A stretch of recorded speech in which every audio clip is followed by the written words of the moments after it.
بسم اللہ الرحمن الرحیم۔ السلام علیکم، میں ہوں میاں منظور احمد ارائیں اور آپ دیکھ رہے ہیں میرا یوٹیوب چینل۔ آج میں موجودہ حالات کو موازنہ کروں گا جنرل محمد ایوب خان کے دور حکومت کے ساتھ، کیونکہ انہوں نے سن 1965 کی جنگ بھی لڑی، وہ بھی جیتی، اور اس ملک کے اندر جتنے ڈیم بنے ہیں وہ ان کے مرہون منت ہیں۔ اس کے بعد جو ہے وہ کسی نے کوئی خاطر خواہ ڈیم بنانے کی کوشش نہیں کی، اور آج جب سیلابی پانی آیا ہے اور ملک کے اندر تباہی مچا رہا ہے، اس کا ہم جائزہ لیں گے کہ ایسا کیوں ہوا۔ تو ابھی سب سے پہلے ہم دیکھتے ہیں کہ جنرل محمد ایوب خان نے کیسے دور اقتدار سنبھالا اور انہوں نے کیا کیا کام کیا، اور پھر موجودہ حکومت کے بارے میں دیکھیں گے۔ 8 اکتوبر 1958 کو مارشل لا کے نفاذ کی وجوہات پر میں کچھ روشنی ڈالوں گا۔ ملک مکمل تباہی کے خطرے سے دوچار تھا اور اس کی سالمیت تک خطرے میں پڑ چکی تھی۔ اگر ہم موجودہ افراتفری اور بے راہ روی کو اس طرح جاری رہنے دیتے تو تاریخ ہمیں کبھی معاف نہ کرتی۔ آپ جانتے ہیں کہ یہ بے راہ روی بعض خود غرض اشخاص کے افعال و حرکات کا نتیجہ تھی، جنہوں نے سیاسی رہنمائی کے بھیس میں رہزنی کا شیوہ اختیار کر رکھا تھا اور اپنی ذاتی اغراض پر ملک کے مفاد کو بے دریغ قربان کر رہے تھے۔ ان میں بعض ایسے بھی تھے جو یہ سمجھتے تھے کہ وہ جو کچھ بھی کریں انہیں اس کا حق حاصل ہے، کیونکہ وہ پاکستان قائم کرنے کے دعوے دار تھے،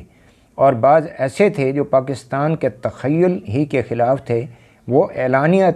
پاکستان کو توڑنے کی تدبیریں کرتے تھے یا ایسی باتیں کرتے تھے جن سے پاکستان کے مسائل زیادہ سے زیادہ الجھ جائیں۔ ادھر پاکستان کی بے عزم اور کمزور حکومتیں یہ سب کچھ نہایت بزدلانہ طریقے پر خاموشی سے دیکھ رہی تھی۔ حالات خراب سے خراب تر اور بد سے بدتر ہوتے رہے اور نظم و ضبط اور حکومت کا وقار خاک میں ملتا رہا، لیکن وہ ہاتھ پر ہاتھ دھرے بیٹھے رہے۔ صدر پاکستان فیلڈ مارشل جنرل محمد ایوب خان نے 6 ستمبر 1965 کو بھارت کے اچانک اور بغیر الٹیمیٹم حملہ کرنے پر نہایت غم و غصے کا اظہار کرتے ہوئے ہنگامی حالت کا اعلان کیا اور ایک قوم کو ایک پرجوش تقریر کے ذریعے اس مشکل وقت میں دشمن کے خلاف ڈٹ جانے کا عزم دیا۔ انہوں نے قوم سے 12:30 بجے دوپہر انگریزی میں خطاب کیا اور دوسرے دن اردو میں خطاب کیا۔ صدر ایوب نے قوم سے مخاطب ہو کر کہا، میرے عزیز ہم وطنوں، 10 کروڑ پاکستانی شہریوں کے لیے آزمائش کی گھڑی آ پہنچی ہے۔ آج صبح لاہور کے محاذ پر بھارتی فوجیوں نے پاکستانی علاقے پر حملہ کیا۔ انہوں نے بڑی ہی بزدلانہ طریقے سے وزیرآباد میں کھڑی ہوئی ایک مسافر گاڑی پر طیاروں سے گولیاں برسائیں۔ یہ بھارت کی ان جارحانہ سرگرمیوں کے سلسلے کی ایک سنگین کڑی ہے جن میں وہ گزشتہ 5 ماہ سے مصروف ہے۔ یہ سلسلہ مئی میں بھارت کی جانب سے حد متارکہ جنگ کے خلاف ورزی اور کارگل سیکٹر میں ہماری 3 چوکیوں پر بھارت کے قبضہ سے شروع ہوا تھا۔ اقوام متحدہ کی مداخلت پر بھارت نے عارضی طور پر ان چوکیوں کو خالی کر دیا، لیکن اگست 1965 میں ان پر دوبارہ قبضہ کر لیا۔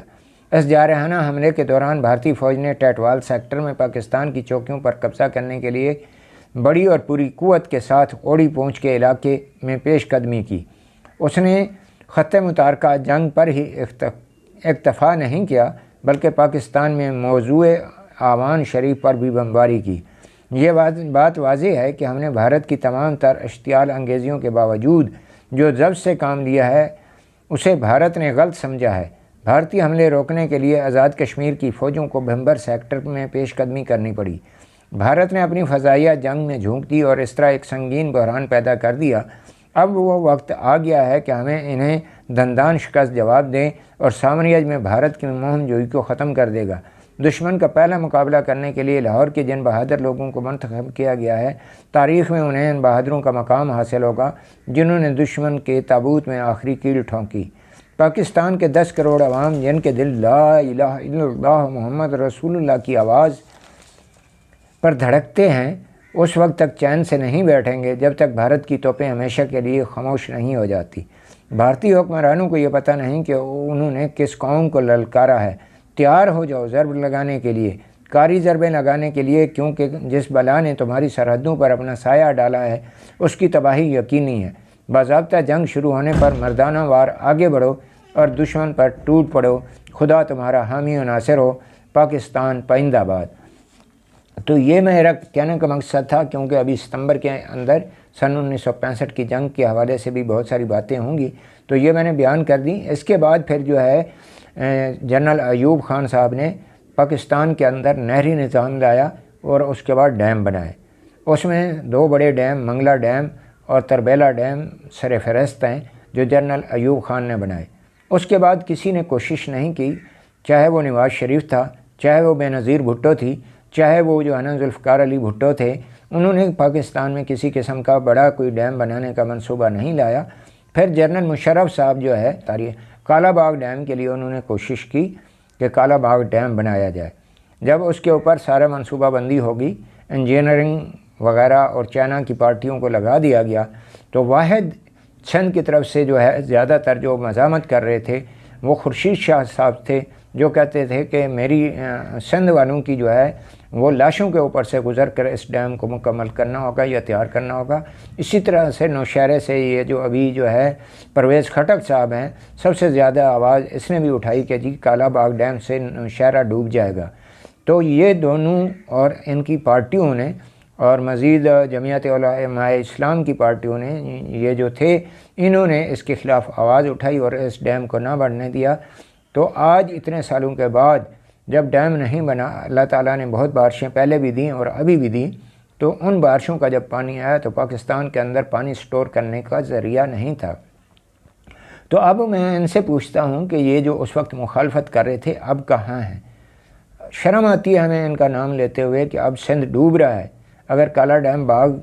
کا ڈیم بن جاتا تو شاید یہ جو آج ہماری صورتحال ہے یہ بھی نہ ہوتی اور پاکستان میں لہلہاتے کھیت نظر آتے۔ لیکن خشک سالی آگے آنے والی ہے اور ہو سکتا ہے کہ اللہ تعالیٰ کی بارشیں اتنی رحمت سے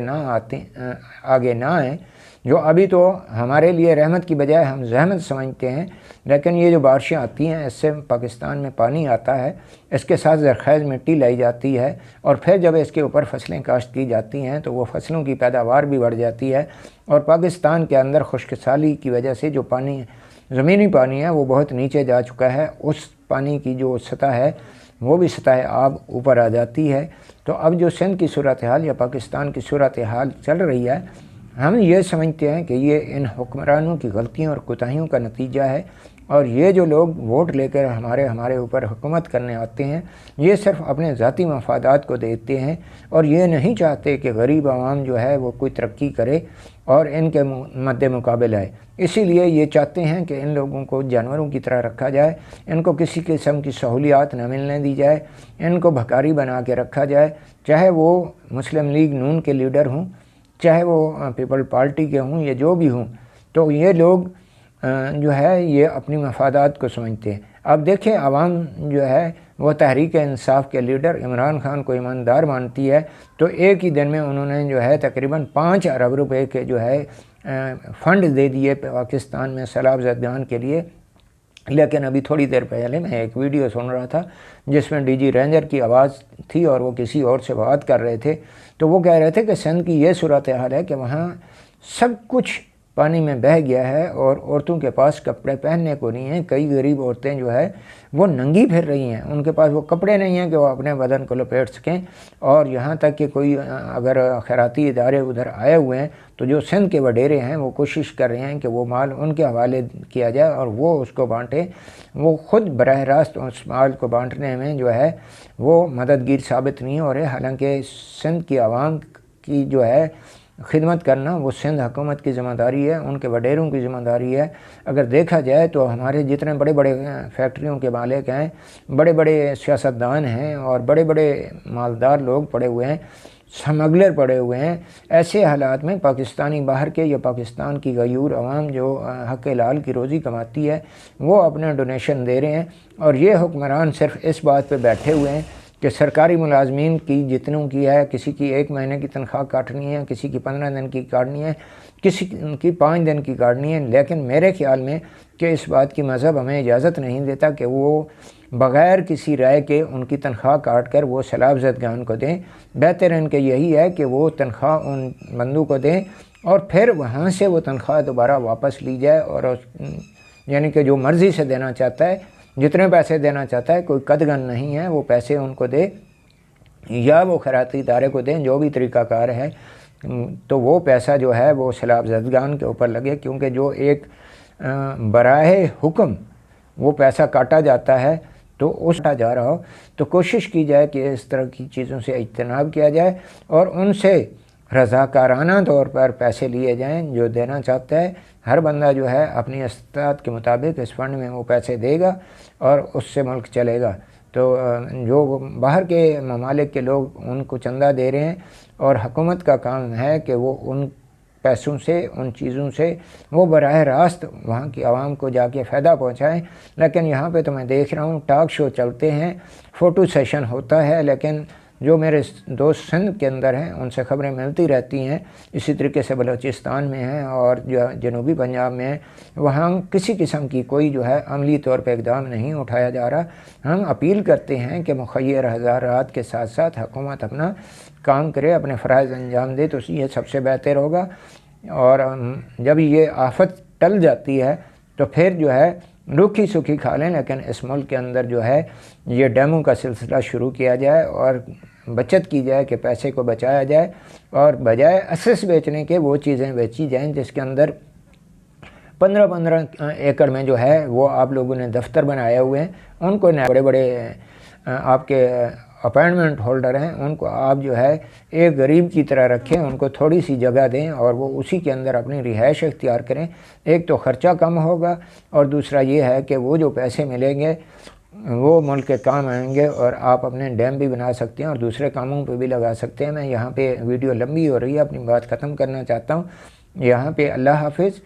اور مجھے امید ہے کہ پاکستان کے عوام کا حکومت اور مخیر حضرات جو ہے وہ سوچیں گے اور ان کی مدد کریں گے۔ اللہ حافظ۔ پاکستان زندہ باد، پاک فوج زندہ باد۔